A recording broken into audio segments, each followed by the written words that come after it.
Salut par ici, j'espère que vous allez bien. Je vous retrouve aujourd'hui pour une petite vidéo que j'avais encore jamais faite sur ma chaîne YouTube, à savoir les favoris du moment. Peut-être que ça pourra vous inspirer pour des idées lecture, concerts, cinéma, chaîne YouTube, vêtements, accessoires, alimentation, musée, tout ça. C'est parti, on y va. Et si on commençait par cette magnifique tenue, n'est-ce pas incroyable comme c'est assorti? J'ai trouvé ce petit chemisier trop adorable dans la boutique Clin d'œil dans le 11e à Paris. Ça vient de l'atelier de couture Habit Béton. C'est français, c'est tout en coton. Il y a des couleurs super belles et j'adore ces formes hyper originales, toutes déstructurées comme ça. Et hasard de dingue, dans la boutique, je suis désolée, j'ai oublié le nom de la créatrice qui a fait ces superbes boucles d'oreilles, mais quand j'ai vu ça, avec ce chemisier, j'ai dit on fonce. Évidemment, si vous me connaissez un peu, vous savez peut-être que je ne peux pas sortir de chez moi sans être totalement assortie. C'est une sorte de toc chez moi. Donc quand j'ai vu ça, évidemment, je n'ai pas pu m'empêcher de les acheter. Donc je vous mets les liens en description. Je remets ma grande écharpe, parce que ça caille quand même un petit peu, offerte par une amie qui vient de repartir de la maison. J'ai déjà environ 150 écharpes, elle le sait, mais évidemment je n'en avais pas une si grande, si douce, si grise. Et j'adore là quand arrive l'automne, l'hiver, mettre des grands châles comme ça, j'adore ça. Du coup, comme je vous disais, j'avais une amie qui était là à la maison pendant une petite semaine et elle avait envie de faire plein de choses dans le secteur parce qu'elle vient pas du tout de la région. Elle savait qu'à un peu moins de 2 heures de la maison ici, il y a le musée Soulages à Rodez.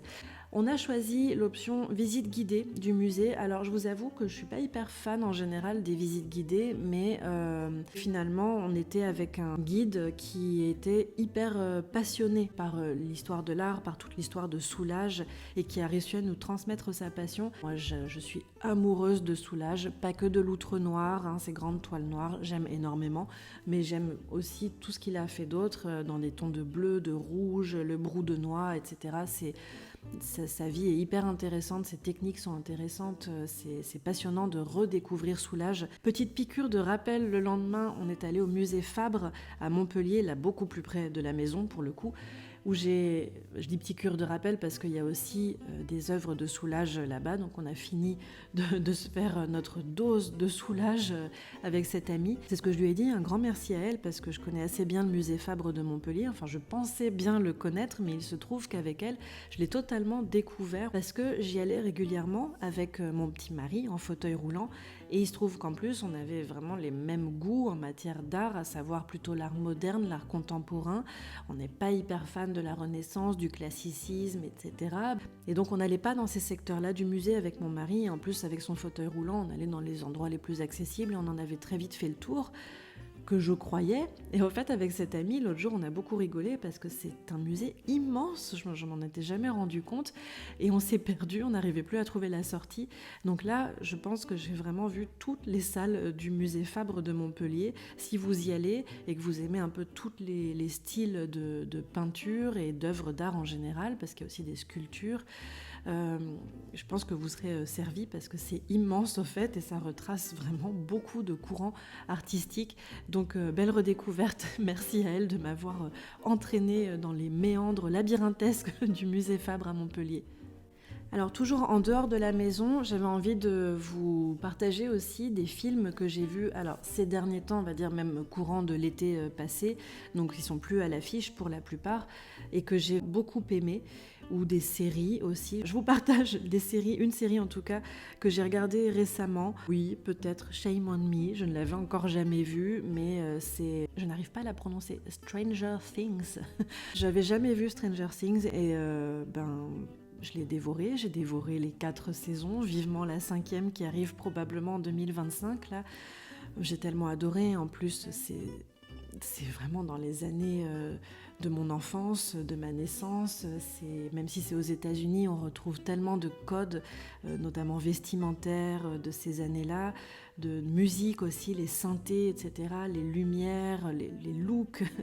J'ai adoré cette série, j'étais plongée dans l'univers. Et là, quand ça s'est terminé, j'avoue, je me suis dit non, qu'est-ce que je vais faire? Je suis toute seule, au secours.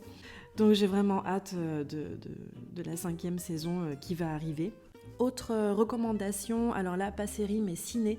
J'ai vu cet été, donc c'est un film qui est plus à l'affiche, mais si vous avez l'occasion de le dénicher ailleurs, franchement, allez-y. Ça s'appelle Pendant ce temps sur Terre. C'est un film de Jérémy Clapin avec Megan Northam. Et c'est un film ovni. J'ai vu une interview d'elle et elle le dit elle-même quand on lui demande de décrire ce film. Elle dit c'est un film ovni.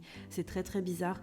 Très rapidement, en fait, c'est l'histoire d'une jeune fille, d'une jeune femme qui a perdu son frère parce qu'il était astronaute et donc il s'est apparemment perdu dans la stratosphère, bref. Et elle se met à entendre des voix qui seraient des puissances extraterrestres qui lui demandent de faire certaines choses pour pouvoir récupérer son frère à ses côtés. Je vous spoil pas plus, c'est super étrange, mais j'adore les lumières, les musiques, l'atmosphère qu'il y a dans ce film. J'ai vraiment adoré.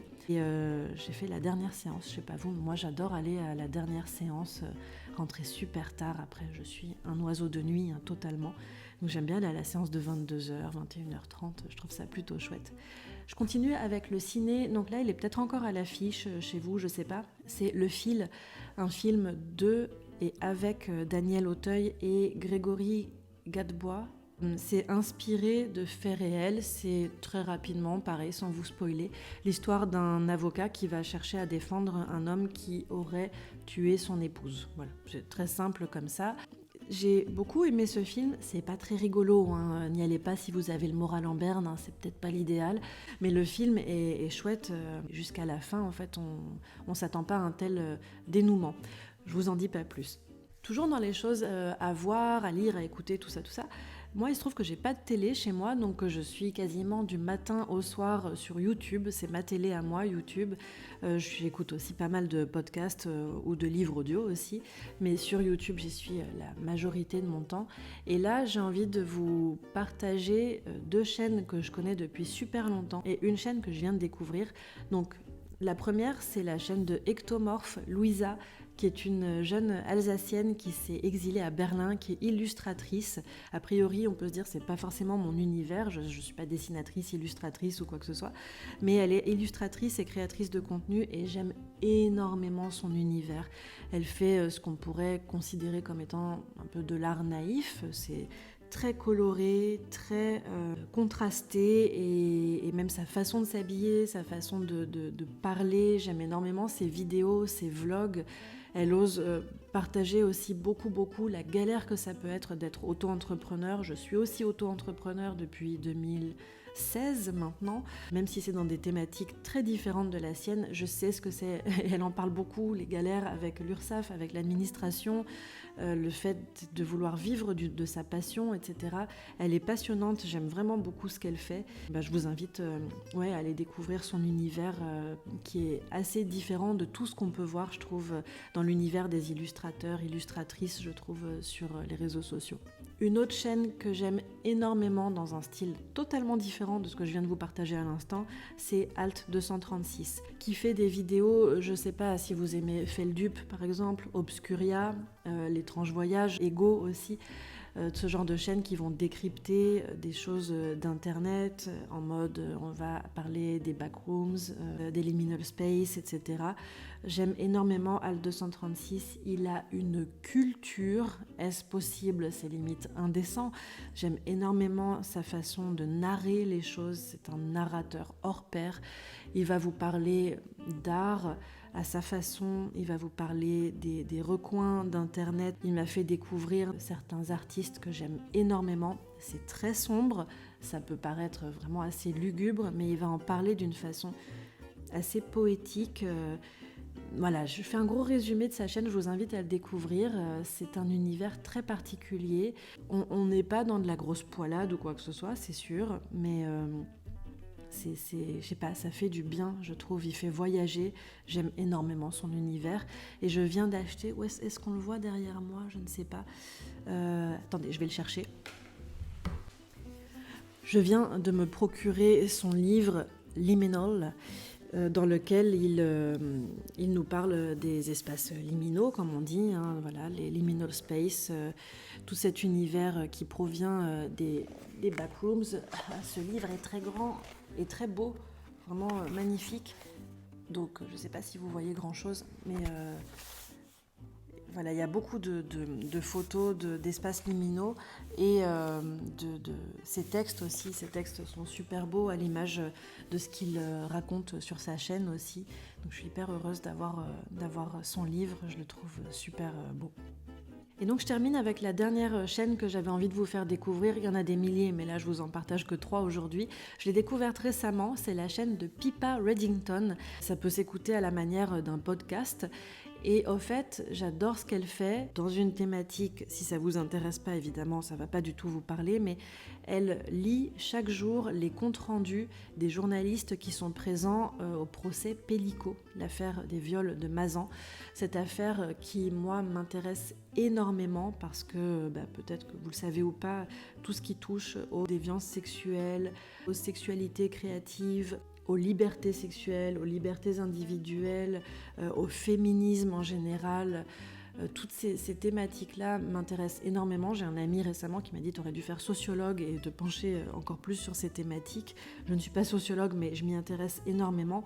Et donc là, bon, c'est vrai, c'est costaud, faut avoir envie d'écouter ça parce que là, c'est d'une violence, au fait, les propos sortis par les accusés, leur défense, leurs proches aussi. Faut être bien accroché pour écouter ça, mais je trouve que de l'écouter chaque jour, lire ces comptes rendus de ces journalistes qui étaient présents sur place, on se sent moins seul au fait, plutôt que d'être seul face justement à un gros compte rendu noir sur blanc. Là, ça peut remuer. Elle lit ça pour se détacher un peu de la chose. Elle met un peu d'humour, même si c'est un sujet qui est pas drôle du tout, parce que il y a des arguments parfois c'est énorme, et je crois que vaut mieux essayer d'en rire ou de se détacher un peu parce que c'est assez dramatique. Donc Pippa Reddington, je vous mets son lien aussi de sa chaîne en description. J'aime énormément ce qu'elle fait, mais elle a fait d'autres vidéos où elle retrace aussi le parcours du féminisme, tout ce genre d'histoire. Elle est très axée féminisme, droits des femmes, et je trouve que c'est super intéressant. En tout cas, j'aime beaucoup ce qu'elle partage et la façon dont elle le partage. Bonne transition tout ça pour vous parler du livre que je suis en train de lire en ce moment. Vous allez vous dire, je fais pas des choses hyper rigolotes, mais bon, je le fais parce que j'ai le moral qui tient bon en ce moment pour ce genre de choses. Je prends soin de moi, je ne m'inflige pas des choses comme ça. C'est La Nuit des hommes de Félix Lemaître, qui est un vidéaste, journaliste, qui a fait toute une enquête en fait sur la soumission chimique. Donc c'est pas hyper joyeux bien sûr, mais c'est un livre, si ces thématiques vous intéressent, que je vous conseille. Il est bien écrit, il est assez simple à lire, et voilà, ma lecture du moment. Après ces sujets pas hyper joyeux, je vous l'accorde, désolée, j'ai envie de terminer sur une petite note de douceur avec ce qui me fait du bien en ce moment. Ça y est, même si le soleil est revenu, ça caille quand même un peu, et ce qui me fait du bien en ce moment, c'est de nouveau les soupes. Les soupes, évidemment, le banger de l'automne et de l'hiver, bien sûr. Je peux pas faire un soir sans mon petit mug de soupe de légumes, soupe de courge au lait de coco avec des épices. Voilà, mon kiff du moment. Les lumières aussi, les lumières d'automne, le soleil bas en fin de journée qui inonde le salon comme ça, mais pour moi, c'est quelque chose qui me fait un bien fou. Et pour continuer dans les lumières, les petites bougies que je me mets à rallumer le soir parce que la nuit tombe plus tôt, et j'adore mettre plein de petites bougies dans la maison. Je trouve ça hyper joli. Voilà les petites choses qui me font du bien. Et ah oui, une dernière chose, parce que je la vois là posée devant moi. Un petit truc qui me fait du bien en ce moment, ce sont les petites patates positives. Je suis une petite patate positive qui croit en toi. Vous avez aussi des petits poulets positifs, je crois. Il y a aussi des petites crottes positives. Et j'adore avoir cette petite patate posée devant moi là quand je travaille, quand je galère à écrire quelque chose ou même à apprendre mon texte de théâtre ou quoi. Elle est assez solide au fait. Je l'ai même glissée dans mon sac à main l'autre jour. J'ai complètement craqué. Je suis amoureuse de ma petite patate positive. Voilà. Ce dernier petit truc que je vous partage qui me fait du bien dans mon quotidien en ce moment. C'est tout con, mais c'est tout mignon.